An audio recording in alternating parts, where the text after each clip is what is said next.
धन्यवाद।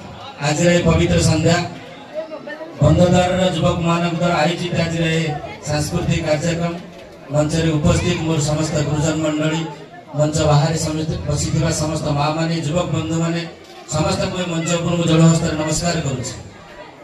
मोर बाम पटे डाहाण पटे जे बस आपंकर सरपंच प्रतिनिधि बड़ भाई नवकिशोर साहू महोदय और मोर बाम पटे जे बस साना बाबू आपंकर पंचायतर जन समाजसेवी गोवर्धन बाबू एवं सम्मानित अतिथि भाव जे आज आम पाखे उपस्थित अच्छा निमाणी पंचायतर पूर्वतन समिति बड़ भाई प्रताप कुमार साहू महोदय एवं आज जो नाटक हो प्रसाद पटे जे रही सब करती आम दासरथी बाबू एवं समस्ते गुरुजन मैंने जो मैंने मंच उपस्थित अच्छा मनोज सार युवक मैंने समस्त हृदय प्रदेश धन्यवाद देवी कृतज्ञता ज्ञापन करुच्ची।